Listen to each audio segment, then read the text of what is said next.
Hello वालेकुम। हाँ जी, मेरी बात सुनो, तुसी किथे हो? अल्लाह माफी, ते मेरी बात सुन। आहो। अच्छा कैंट बोलने में।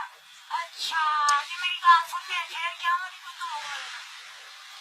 मैं थोड़ी शॉपिंग करनी है ना। हाँ जी, ये भी अपने गाल का।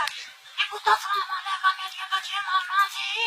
जब कुत्ता मेरे को नहीं आया जाता तुम पता करनी कोई भी सोचता चांदुरी सामान के नीचे रह जाता कुत्ता है। मैं बहाना कर का हूँ। अब कुत्ता मेरे बनते ना।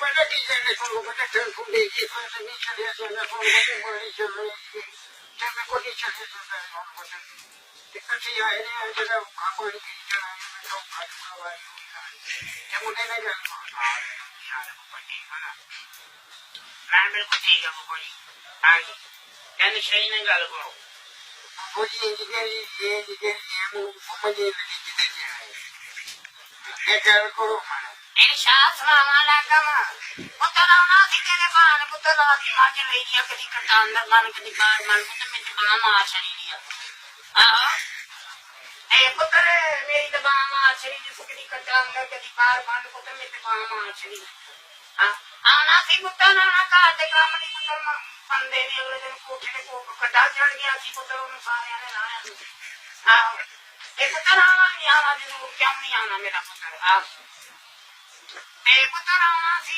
ते नाले मनीरे ते मुंडा आए दे ए देखा नहीं गुड़िया अम्मी आई नहीं छोटे ने आना मामा मामा इसको पकड़